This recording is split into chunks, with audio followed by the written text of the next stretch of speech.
राज आज बहुत खुश था क्योंकि कल से उसकी छुट्टियां लग रही थीं और उसके पापा ने पहले ही कह दिया था कि छुट्टियों में हम अम्मा से मिलने जाएंगे। बुलंद शहर के छोटे से कस्बे से निकलकर दिल्ली के फ्लैट का सफर श्याम जी ने बहुत मुश्किल से तय किया था। दिल्ली की IT कंपनी में काम करते करते कब वे अपने घर से दूर हो गए पता ही नहीं चला। रीना से शादी, फिर राज का होना, इस सब की जिम्मेदारी में वे अपने माता पिता से दूर हो गए थे। श्याम जी की माँ, जिसे पूरा कस्बा अम्मा के नाम से जानता था, इसलिए श्याम भी माँ को अम्मा कहते थे।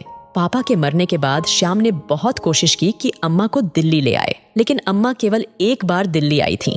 2 दिन बाद ही वो बोली, पता नहीं तुम लोग कैसे इस डिब्बे में रह लेते हो। बेटा, मुझे तो तू गांव ही छोड़ा।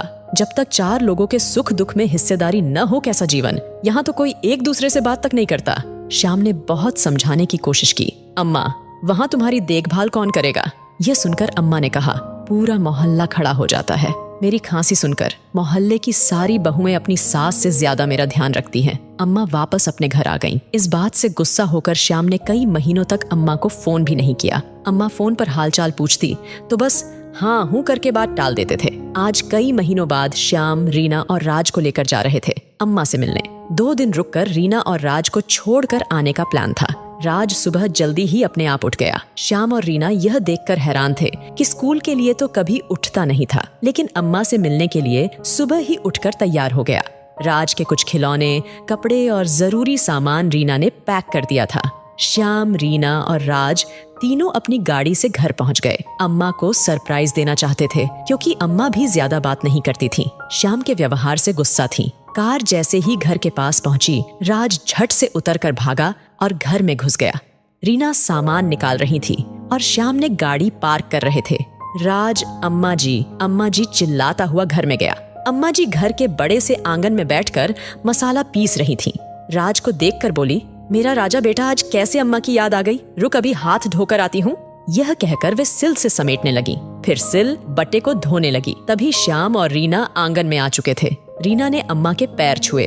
अम्मा ने बहू को गले से लगा लिया। श्याम भी आगे बढ़े अम्मा के पैर छूने तो वो बोली, जा, मैं तेरे से नहीं बोलती, बड़ी नाक ऊंची करके घूम रहा है। श्याम ने कान पकड़ते हुए कहा, छोड़ो अम्मा, अब माफ भी कर दो। कितना मन था तुम्हारे साथ रहने का। अम्मा ने कहा, अरे उसे डिब्बे में तो मैं घुट के मर जाती। यह देखकर राज बोला, अम्मा जी, पापा को मुर्गा बनाओ, हमारे स्कूल में पनिशमेंट में मुर्गा बनाते हैं। यह सुनकर सभी हंसने लगे। श्याम बोले, रुक, अभी तुझे मुर्गा बनाता हूँ। यह सुनकर अम्मा ने राज को गोद में उठा लिया। खबरदार जो मेरे पोते को कुछ कहा। रीना रसोई में सबके लिए चाय बनाने चली गई। अम्मा जी राज के साथ बातें करने लगी। श्याम आंगन में पड़ी चारपाई पर लेट गए। इसी तरह मिलते जुलते 2 दिन कब बीत गए। श्याम वापस दिल्ली आ गए। 8 दिन के लिए रीना और राज को अम्मा जी के पास छोड़ दिया। अम्मा जी शाम को राज को लेकर निकल जाती। पूरे मोहल्ले में हर छोटा बड़ा उन्हें झुककर प्रणाम करता। बहुएं पैर छूती। अम्मा जी पूरे मोहल्ले का हालचाल पूछती। यही रोज का काम होता था। घर पर भी सुबह से शाम तक कोई न कोई अपनी परेशानी लेकर अम्मा जी के पास आता रहता था। अम्मा जी हर किसी की बातें सुनकर उसे सुझाव देती थीं। किसी किसी को डांट भी देती थीं, लेकिन कोई उनकी बात का बुरा नहीं मानता था। हंसकर सब उनकी डांट खा लेते थे। जानते थे उनकी डांट में कितना प्यार छुपा हुआ है। एक दिन राज ने अम्मा जी से पूछा, अम्मा, यहाँ कितने मेहमान आते हैं? हमारे दिल्ली में तो कोई नहीं आता। अम्मा जी बोली, तेरा बाप तो पैसे के पीछे भाग रहा है। यहाँ सब कम कमाते हैं, उसमें खुश रहते हैं, एक दूसरे के सुख दुख में खड़े रहते हैं। राज बोला, अम्मा, क्या हम हमेशा यहाँ नहीं रह सकते? यह सुनकर अम्मा के चेहरे पर एक उदास सी छा गई। फिर वो बोली, बेटा, ये घर तुम्हारा ही है, लेकिन तेरे बाप को कौन समझाए, कल मैं मर गई तो वो तो इसे भी बेच देगा। यह सुनकर रीना ने कहा, अरे अम्मा जी, कैसी बात करती हो? अभी तो आपको राज के लिए बहू भी लानी है। राज बोला, अम्मा जी, बताओ ना, कब लाऊंगी मेरे लिए बहू? अम्मा जी और रीना दोनों हंस पड़े। फिर अम्मा जी ने कहा, चल, शाम को ही तेरी बहू लाती हूँ, नहीं तो तू भी अपने बाप की तरह शहर में कोई ढूंढ लेगा। यह सुनकर राज बहुत खुश हुआ। चलो, शाम को बहू तो मिल जाएगी। न शादी का मतलब पता, न बहू का बस बहू चाहिए थी। 10 दिन बाद श्याम दोनों को लेने के लिए आए। अम्मा जी के चेहरे पर उदासी छा गई थी। अम्मा जी बोली, अब कब आएगा? श्याम ने कहा, अम्मा, छुट्टियों में आते रहेंगे। यह सुनकर अम्मा की आंखों नम हो गई। बोली, मेरे छुट्टी पर जाने से पहले आ जाना। यह सुनकर श्याम बोले, अम्मा, ऐसी बातें क्यों करती हो? उसके बाद तीनों वापस चले गए। अगले दिन से सब अपने काम में व्यस्त हो गए। करीब 3 महीने बाद एक दिन श्याम ने राज को रात को जगाया। बेटा जल्दी से तैयार हो जा, अम्मा जी के पास चलना है। राज को कुछ समझ नहीं आ रहा था, न छुट्टी है न कोई त्योहार, फिर अचानक अम्मा के पास कैसे जा रहे हैं। श्याम, रीना और राज तीनों घर पहुंच जाते हैं। गली के बाहर से ही भीड़ लगी थी। राज ने देखा आंगन में अम्मा जी चादर ओढ़े लेटी हैं, पास में दीपक जल रहा है। श्याम और रीना दोनों रो रहे थे। राज अब समझ चुका था कि अम्मा जी नहीं रहीं।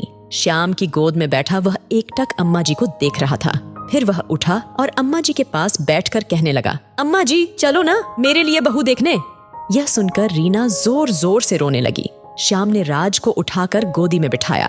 देर रात तक राज अम्मा जी को निहारता रहा। सुबह जब उसकी आंख खुली तो वह घर के एक कमरे में था। वह उठकर भागता हुआ बाहर आया। अम्मा जी वहां नहीं थीं। कुछ औरतों के साथ रीना बैठी रो रही थी। राज ने रीना को झकझोरते हुए कहा, अम्मा जी कहाँ चली गई? कौन ले गया उन्हें? रीना ने राज को संभालते हुए कहा, बेटा वो भगवान के घर चली गई। अंतिम संस्कार करके जब श्याम वापस आए तो राज उनसे लिपटकर पूछने लगा, अम्मा जी को वापस ले आओ पापा। श्याम ने राज को गोद में लेकर बहुत प्यार से समझाया कि अम्मा जी भगवान के पास चली गई है। 13वीं के बाद जब शहर जाने के लिए सब गाड़ी में बैठ गए, श्याम ने घर को ताला लगा दिया।